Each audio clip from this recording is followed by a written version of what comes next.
Olá, sejam todos muito bem-vindos ao Pode Crer de hoje. E nós vamos tratar no nosso podcast, que é o podcast da Capelania do Mackenzie.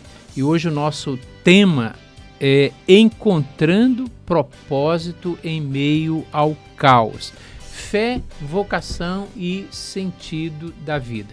Eu penso que esse tema de hoje tem tudo a ver, principalmente com os nossos alunos, com os nossos jovens, onde nós vamos tratar do sentido da vida, que é um tema muito importante e muito significativo para aqueles que estão envolvidos aí na jornada universitária, que é uma jornada sempre de grandes transformações. Os moços, os jovens, eles estão sempre envolvidos em muitas questões do dia a dia, do seu dia a dia. É um mundo repleto de novidades, de desafios, de oportunidades e, portanto, isso às vezes traz um pouco de angústia ao coração dos nossos jovens. E para tratar desse tema, encontrando propósito em meio ao caos, nós temos aqui o reverendo Bruno. Olá, alegria estar aqui com vocês. Muito bom, viu, Bruno, ter Maravilha. você com a gente. Temos a Denise, que também faz parte aí da nossa equipe da capelania. Obrigada, pastor, pelo convite. Coisa boa, viu, Denise? Novamente. Que bom.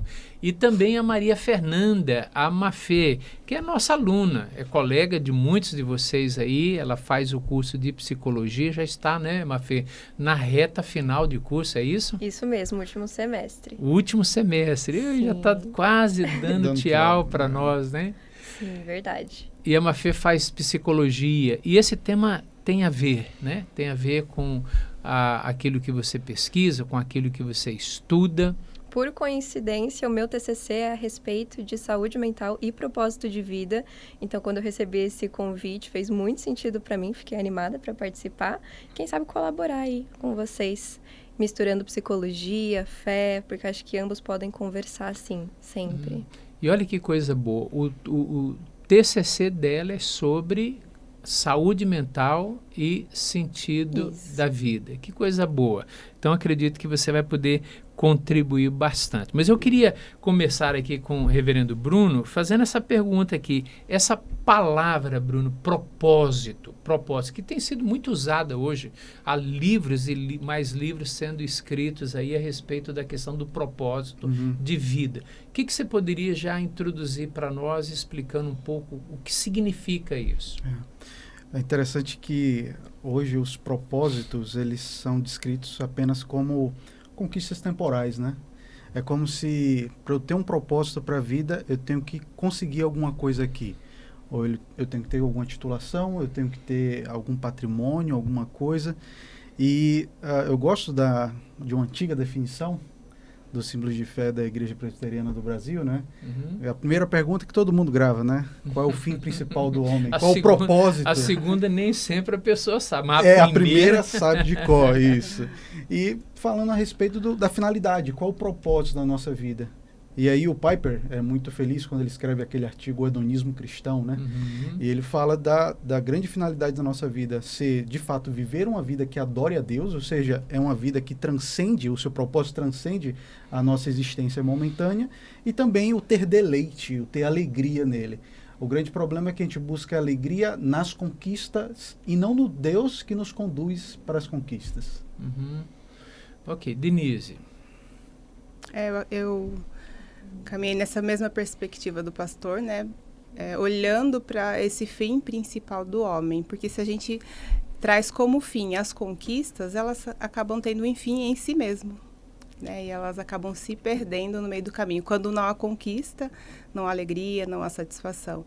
Mas, porém, quando o nosso fim é agradar a Deus, eu acredito que todas as demais coisas acompanham, né, as nossas conquistas, o nosso propósito de vida. O nosso propósito de vida se torna algo mais amplo, né? E o nosso propósito de vida também, eu acredito que não seja tão somente olhar para nós mesmos, porque quando a gente busca essa questão de carreira, de conquistas, que são importantes, eu vejo a importância de tudo isso, mas quando ela tem um fim em si mesmo, a gente não consegue olhar no que o meu trabalho, no meu serviço está ajudando e ampliando a vida de outras pessoas.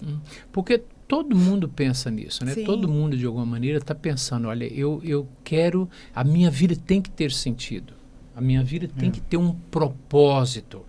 Todo mundo pensa nisso, Sim. independente de suas crenças, independente de suas posturas teológicas, enfim, mas todo mundo pensa nisso. Pensa o quê? Eu quero ter um propósito na minha vida. O que você está dizendo, e penso que tem cor aqui com o que o Bruno disse, é que as pessoas começam pelo lado errado. Exato. Ou seja, ao invés de começar a pensar no sentido da vida, naquele que nos deu a vida e sabe muito melhor para nós o que realmente faz sentido, a pessoa começa por ela mesma. Exatamente. Né? Ela olha para dentro de si e começa a pensar na sua profissão, ela começa a pensar no que ela vai ser no futuro, o que ela precisa realizar, quais são os sonhos que ela precisa realizar.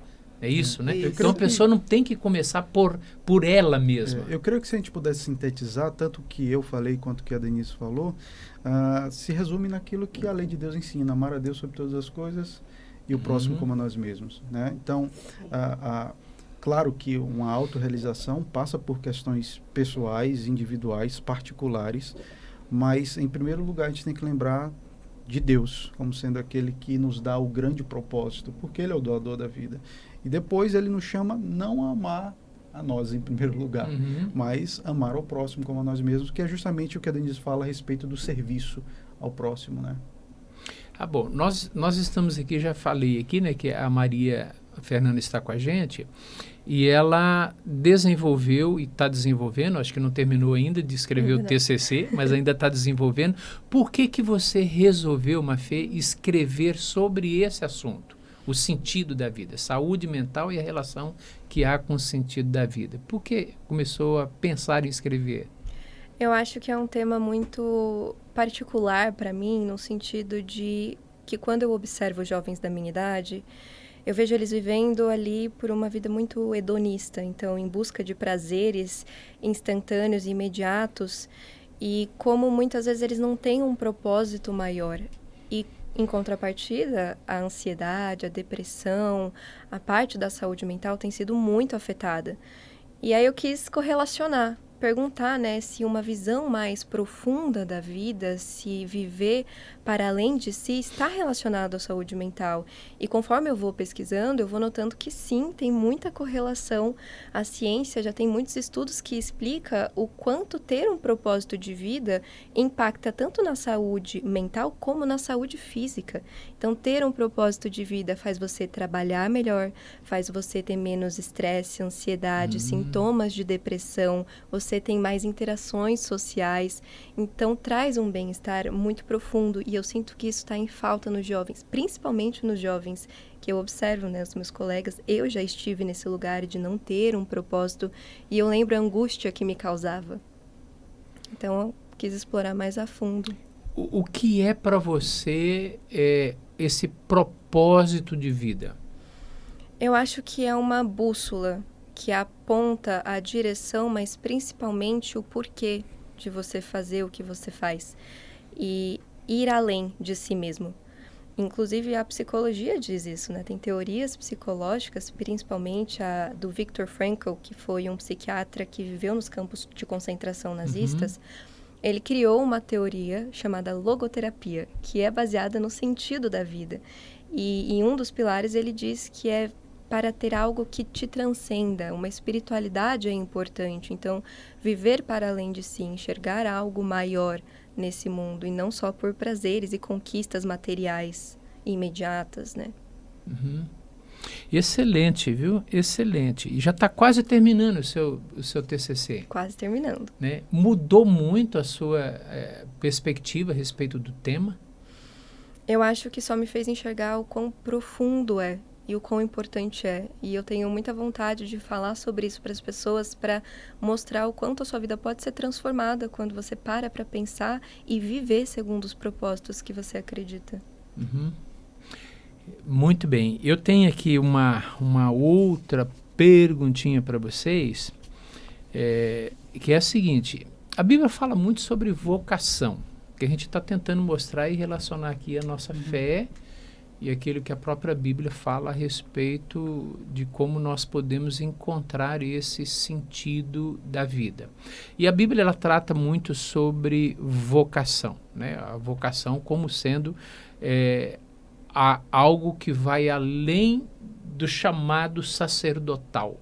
Porque às vezes quando a pessoa ouve a palavra vocação, parece que logo relaciona o termo à ideia de alguém que é um pastor, ou alguém que é um padre, um sacerdote, mas vai além disso, né? Como é que nós poderíamos definir melhor aqui vocação e por que essa vocação, você saber exatamente para que você está aqui no mundo, faz tanta diferença para dar esse sentido da nossa existência, sentido e propósito de vida?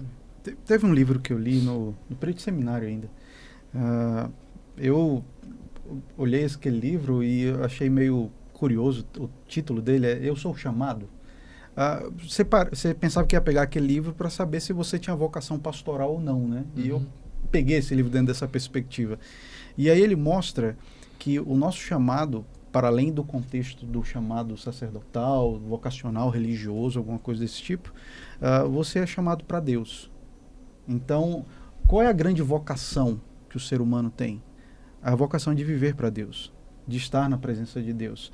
E todas as vezes que a gente tenta suprimir essa realidade, né, é como uma bola que a gente pega e afunda na piscina. A gente segura o quanto quer, mas na hora a bola vai sair em algum momento. Então, meio que a gente tem essa vocação, esse chamado da parte de Deus, esse chamado a se relacionar com Deus, desde quando fomos criados, quando o nosso próprio Deus ia até nós para poder interagir conosco, para se comunicar, e ele continuou ouvindo, né? Até que ele veio na plenitude dos tempos por meio de seu Filho, o Senhor Jesus Cristo, e chamando também, vocacionando as pessoas para ele, antes de vocacioná-los para alguma coisa, para alguma atividade. Nós primeiro somos vocacionados para viver com Deus, para depois fazer alguma coisa para Deus e para o próximo. Qual é a sua vocação, Denise? Depois eu quero ouvir qual é a vocação da Mafê também. A minha vocação até foi algo descoberto na caminhada, né? E eu sempre gostei de falar com pessoas, atender pessoas, ouvir pessoas. Sempre gostei mais de ouvir do que de falar. E faz isso, ó, e a Denise faz isso muito bem, viu? Então você que está aí nos assistindo, nos ouvindo, a capelania, a Denise trabalha na capelania justamente dando atendimento. Além de psicóloga, ela é nossa auxiliar na capelania e tem dado os ouvidos dela para poder ouvir os nossos alunos, atendê-los, conversar com eles, né, Denise? Sim, exatamente. Gosto muito disso. Gosto muito de ouvir, de acolher, de atender, de caminhar junto e encorajar, né, na medida do possível. E quando o pastor falou da bola, né, que a gente vai escondendo, até me identifiquei. Porque as pessoas foram apontando, de certa maneira, né, percebendo e falando, nossa, eu acho que você faz bem isso, que você dá certo quando aconselha nesse sentido. Então, isso foi colaborando para que eu entendesse que aquilo, de fato, fosse uma vocação. Então, foram essa junção de coisas, eu gostar de fazer e as pessoas também pontuarem, as pessoas ao meu redor, as pessoas que me conheciam. E você sente que o que você está fazendo realmente é algo que Deus colocou no seu coração? Sim. Tá bom. Acabo sentindo isso pelo retorno mesmo, né, pastor? Pela satisfação em fazer, né? Gosto do que faço. E quando as pessoas também acabam entendendo que a gente está fazendo algo que está atendendo, a gente está servindo, né? No caso, no ponto de servir.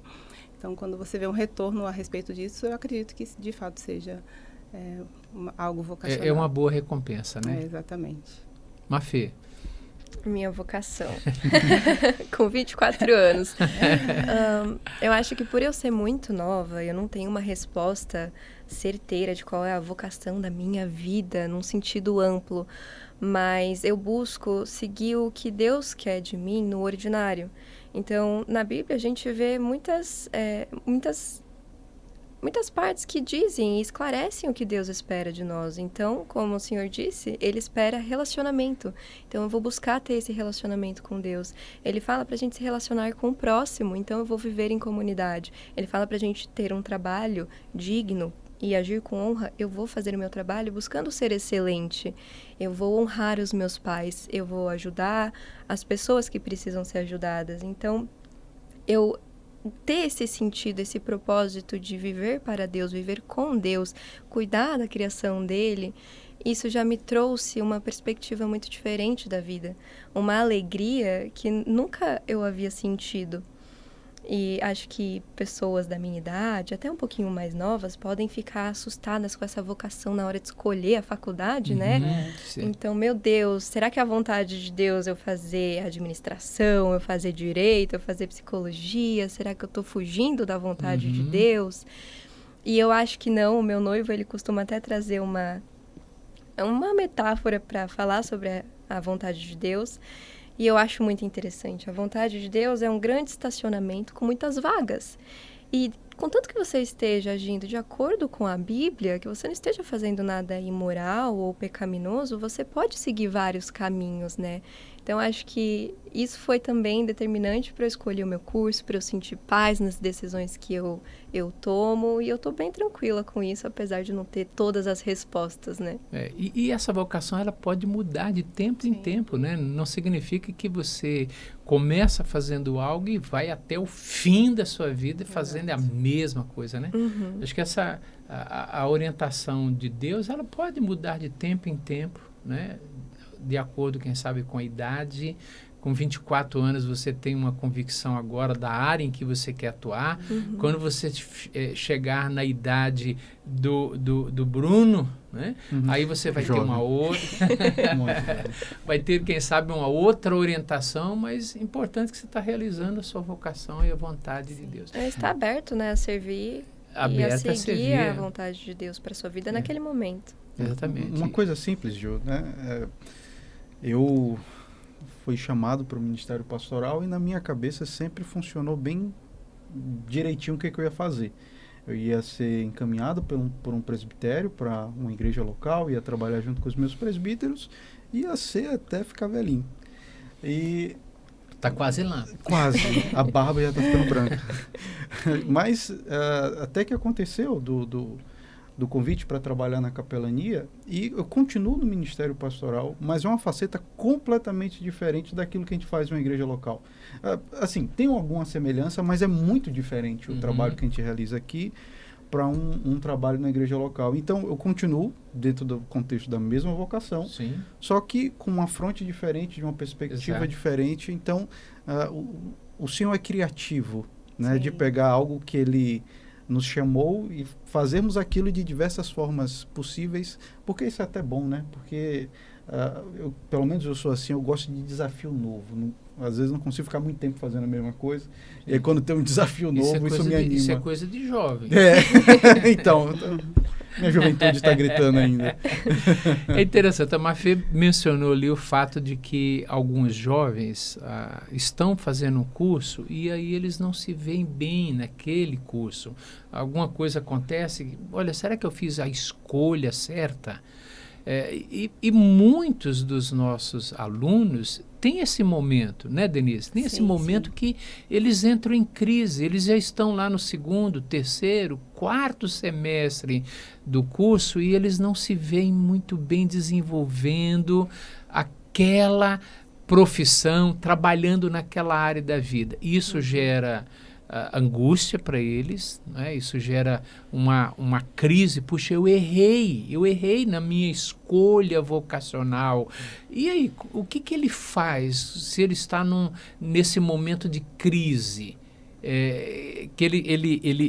A ideia de que ele errou ao escolher algo, mas não é bem isso agora. Isso gera crise, angústia. Sim. Eu acompanhei, inclusive, um aluno por um período que ele estava num curso e ele entendia que ele tinha errado, que ele não gostava do curso. E ele ficou, mas ele queria terminar esse curso, ele queria concluir, né? E a gente foi conversando muito a respeito disso e ele percebeu que, na verdade, não era um erro estudar aquilo. Ele não se identificou com o curso. Aí, porém, o que ele fez? Ele foi buscar, né, o que aquele curso poderia oferecer. Porque, o exemplo, às vezes a pessoa forma em pedagogia e acha que precisa só estar na sala de aula. E não, ele conseguiu outras descobertas, entendendo que aquele curso abrangia até áreas que ele gostava, que ele poderia, de fato, se identificar futuramente. Então, isso foi algo que começou a colaborar para a conclusão dele de curso, né? Talvez, eu acho que o errar é não se identificar, né? Até porque qualquer coisa que a gente estudar, a gente vai aprender algo a respeito daquilo, vai acrescentar, vai trazer benefícios, né? Talvez se você não se identifica com o curso, um dos meios, um dos caminhos que eu acredito que ajuda bastante é perceber o tanto de leque que aquele mesmo curso pode ser aberto, né, dentro da profissão e você se identificar com algo dentro do curso futuramente. Ou seja, ninguém quer perder tempo, ou seja, Sim. ficar estudando 5 semestres no direito e aí começar a perceber que não é bem, ele não quer trabalhar nessa área do direito. E dá para mudar também, né, Gabriel? Dá para mudar. Se de fato chegar num tempo, não identifico, não tem nada dentro do curso que vai me atender, eu acredito que não tem problema. E não foi uma perda de tempo, né? Perda. Porque houve conhecimento adquirido, né? Isso. Assim, alguns aspectos da nossa vida não está escrito em uma pedra, né? Eu conheci uma pessoa, ainda quando eu morava em Salvador, que ela estava no 9º semestre de Direito. Ela deixou para fazer medicina veterinária. Faltando um semestre. Faltava um semestre, ela simplesmente deixou.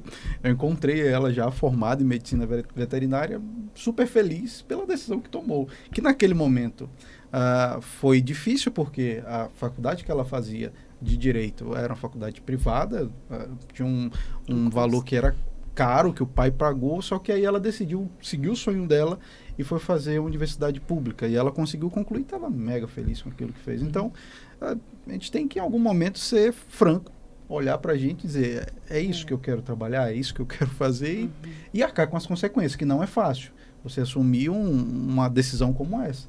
Mas, às vezes... Nesse caso, ela vai aproveitar o conhecimento que ela adquiriu na área do direito para usar também na área que ela vai atuar agora. De alguma maneira ela vai usar. Direito dos animais. Não, pode ser, mas a ideia de que o conhecimento adquirido, ele não é perdido, né? Não é perdido. Essa pessoa vai poder, obviamente, usar isso. Exatamente. Então, ela não precisa ficar angustiada. Puxa, joguei 5 semestres da minha vida fora. Não. Então, isso às vezes angustia, mas não deveria, né? Porque é conhecimento adquirido, né? Vai aproveitar isso de alguma maneira, né? Exatamente. Então, isso não sabota o propósito de vida dela. Pode gerar na saúde mental dela um certo impasse aí, porque ela não entendeu que, de alguma maneira, até aquele período de curso que ela fez e que ela agora está julgando que foi uma escolha equivocada, até isso faz parte de um propósito divino na vida dela que a conduziu até ali, não é? Sim. E acho que até colabora para essa pessoa ter um autoconhecimento, entender que aquilo não é o que ela gosta e buscar o que ela gosta. É tudo uma parte de um propósito maior, né? Para descobrir esse próprio sentido. Faz parte da maturidade, né? Também. Faz parte da maturidade. Muito bem. Ok. A vida universitária, ela pode ser solitária. Vocês concordam com isso? Sim. Concordam? A maior parte do tempo, na verdade, é você sentar Mas e estudar. com tanta gente, Mackenzie tem 32 mil alunos que passam diariamente em nosso campus, e com tanta gente, ela pode ainda se sentir solitária? Sim, sem sombra de dúvida. Eu acho que a Mafê até Como é que as consegue nossas responder melhor sobre Como é que as nossas psicólogas respondem a isso? Pode, mas não deve, né? Assim, mas por que essa sensação de que eu estou sozinho, mesmo envolvido no meio de tantas pessoas? Os jovens muitas vezes se fecham em grupos, né? E existe aquelas pessoas mais tímidas, mais reservadas, que não conseguem adentrar em determinados grupos, preferem até mesmo se afastar, às vezes percebe que não está, talvez, desenvolvendo da mesma maneira como determinadas pessoas da sala. Eu acredito que existem várias situações que isolam algumas pessoas, né? E é por isso que a gente acredita que, enquanto capelania, aqueles que se sentem sozinhos têm a capelania com as portas abertas. Nós temos total desejo de acolher, de ouvir, de sentar. Nós temos os nossos grupos, né, que também, dentre eles, vai ter pessoas que vocês vão se identificar. Então, aqueles que se sentem sozinhos, por qualquer motivo que seja, nós queremos que estejam conosco ali na capelania. Nós queremos ser aqueles que caminham juntamente a esses alunos, né, para que não continuem sozinhos. Acho que viver isolado é muito difícil para a caminhada universitária. Gil, só para esclarecer o que eu falei, né, e como pode ser solitário, né, o processo da vida acadêmica. Há um aspecto da nossa formação intelectual que ela é muito pessoal e privativa. É você se fechar, saber que é a sua responsabilidade estudar aquilo, memorizar aquilo e desenvolver aquele conhecimento, né? E você não pode o tempo todo ficar terceirizando o seu conhecimento, a sua nota, né? Faz aquele trabalho de equipe, você é o colega que segura a cartolina, né? Antigamente a pessoa fazia isso, né? Então, há um processo que é muito solitário na aquisição do conhecimento.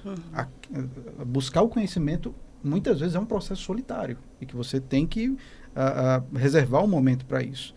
Mas a gente tem que entender também que no processo da caminhada dentro do ambiente universitário, estabelecer boas amizades, saber onde encontrar apoio, né, ter momentos de colocar para fora o que está no coração, isso é fundamental. Mas nunca esquecer também que há o aspecto que é muito particular da aquisição do conhecimento, né? Muito bem. Então, a capelania pode ajudar bastante nisso, né, Denise? Sim. Com certeza. Lá, eu digo exatamente bastante por mim. Como é que foi? A Mafê é nossa aluna, né? Então agora ela fala também como aluna. Como que foi, Mafê, você como aluna e essa relação de apoio da capelania? Assim, falando um pouco da questão da solidão dos alunos, eu acho que além desse problema, né, de às vezes não se encaixar num grupo, tem também a parte de quando você está num grupo, mas você ainda não se sente tão pertencente, tão entendido, tão compreendido e tão conectado. Então, mesmo em volta de pessoas, você pode sentir, de certa forma, uma solidão. Eu digo isso porque eu sou convertida há 2 anos, então eu já tinha um grupo grande ali de amigas, acho que eram 7. E quando eu me converti, foi uma mudança muito brusca para elas. E mesmo ao redor delas, eu me sentia muito sozinha, porque ninguém ali entendia o que eu estava passando, as coisas que eu falava, elas não entendiam, ou às vezes não aceitavam tanto, estranhavam, né, super normal.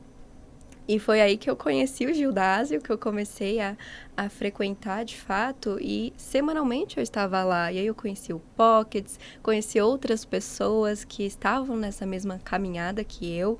Acho importante você ser intencional nessa parte de se conectar, porque Deus quer que nós convivemos com o corpo de Cristo, com a nossa comunidade.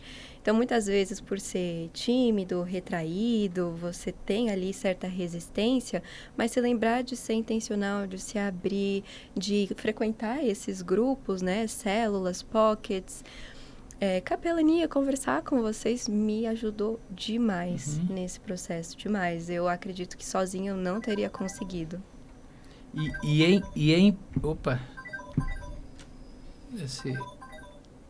é importante a gente ressaltar aqui também de que, independente de credos, independente da religião da pessoa, a capelania ela está ali para atender, para acolher, né, para ouvir o aluno e mostrar para ele que nós estamos juntos nessa caminhada universitária e procurando de alguma maneira ali estender a mão e mostrar que há um sentido para a existência dele, de que há uma forma de caminhar na vida universitária que vai poder encontrar algum sentido, né? Então, independente do credo.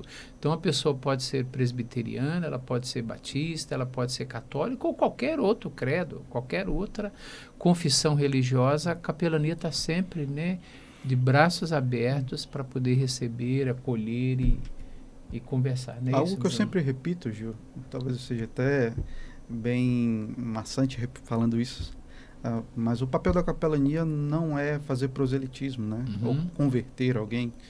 Nem poder para isso a gente tem, né? Isso é um poder do Espírito Santo apenas. Mas o nosso papel é o papel da missão do Mackenzie. A missão do Mackenzie é cuidar. E o papel da capelania é cuidar. Então, é o lugar de apoio, de acolhimento. E a nossa finalidade é essa, né? Tá para além de olhar uma pessoa e avaliar ela de acordo com a religiosidade de forma alguma. Nosso papel é cuidar de pessoas. Sim, isso é importante. O nosso papel é cuidar de pessoas. Isso. Muito bom, muito bom. Ok, para um jovem, a gente está quase terminando o nosso programa hoje, voou. Gente, para um jovem que sente que sua vida está um caos, olha só, né? Porque esse é o nosso tema hoje, ó, encontrando proposta em meio ao caos. Então, para alguém, vamos imaginar que um jovem, um dos nossos alunos, está aí sentindo que a vida está arrebentada, a vida está um caos, não está bem em casa, na convivência familiar, ele não está bem com a fé que ele professa ter, ele está em crise com isso, não está bem no curso, está carregando uma DP, outra, vou diminuir, não vou continuar aqui, né? Vai dar gatilho. Mas ele não está bem, ele está enfrentando um caos. Aí a minha pergunta é o seguinte, qual seria o primeiro passo que ele poderia dar para poder dar início aí a uma caminhada de propósito? Porque ele fala, é isso que eu quero, uma caminhada de propósito. Por onde ele deve começar? A vida está bagunçada, entendeu? Mas ele quer mudar isso. Ele está ouvindo vocês e aí eu quero mudar isso, eu quero encontrar sentido, propósito para a minha vida, eu preciso cuidar da minha saúde mental, emocional. Ele começa por onde? Um argumento pragmático, Gil, se a gente parar para pensar, né? Se o meu propósito está vinculado apenas à minha vida, veja, eu vou nascer e em algum momento eu vou morrer. Não vai mudar o que vai acontecer. O final de uma história todo mundo já sabe. O final da história todo mundo a gente já sabe qual é. Que é chegar diante da morte. Se a gente observa a vida apenas como esse nascer, ganhar dinheiro, construir bens e morrer, né? Como o apóstolo Paulo fala, né? Comamos e bebamos que amanhã nós vamos morrer, né? Ou seja, vamos aproveitar o que tem de bom na vida porque a gente não vai levar nada daqui. Mas quando a gente para olhar o propósito da nossa vida para além da gente, como sendo um propósito, de como diz o rei Davi no Salmo 139, de alguém que primeiro me criou, de alguém que me sonda, de alguém que me conhece, de alguém que escreveu todos os meus dias antes mesmo de que eu fosse gerado, alguém que me viu quando eu ainda era um amontoado de células. Então, quando eu enxergo que o propósito da minha vida está para além de mim mesmo, da minha condição humana e da minha visão de vida, eu consigo encontrar no próprio ser de Deus, que se revelou na pessoa de Cristo, o grande propósito da nossa vida, né? Ok, então esse é um ponto importante que o nosso aluno tem que levar em consideração. Fundamental. Exato. E que existe tempo para todas as coisas, né, pastor? E que os tempos de lutas, eles também são importantes, né, para crescimento, para amadurecimento. Então, enquanto estiver nessas lutas, perceba que isso não é uma prerrogativa exclusiva sua. Compartilhe isso, procure pessoas para conversar, para compartilhar essas angústias, esse momento de caos. Procure também pessoas sábias que saibam ouvir, né, das suas lutas para te encorajar na caminhada. Eu acredito que esses são passos que nos auxiliam bastante. Ok, Mafê, quer acrescentar aí? Quero. Gostei bastante do que a Denise disse. Eu acho que faz sentido você procurar uma pessoa mais sábia para te orientar. Mas também eu vou um pouquinho para algo que eu também observo, que é quando você é incoerente consigo mesmo e com seus valores. Então, se uma pessoa está muito mergulhada no caos, acho que cabe um tempo de reflexão para colocar ali no papel quais são as coisas que você valoriza na vida. E ver se você está agindo de forma coerente com isso. Então, por exemplo, uma pessoa que valoriza a família, mas ela não passa tempo com a família, está sempre saindo com os amigos ou se isola, isso vai causar uma ruptura até às vezes na identidade dela. Isso vai trazer uma baixa autoestima, uma autoestima abalada, de não estar vivendo como você sabe que deveria viver. Então, se você, por exemplo, valoriza Deus na sua vida e está agindo em desobediência e em pecado, isso vai te incomodar. Então, pensa na sua vida, pensa no que você analisa, se você está sendo coerente. E ser coerente com seus propósitos e com seus valores tem uma certa perda. Então, às vezes, você vai deixar de sair com seus amigos e viver as suas coisas para passar tempo com a família. Ou você vai deixar de ter um prazer imediato e viver só no seu bem-estar e no seu conforto para seguir a Deus. Mas vale muito a pena você seguir conforme os seus valores e ser coerente consigo mesmo. Isso faz muito bem para a gente. Muito interessante. Muito bom isso, Mafê.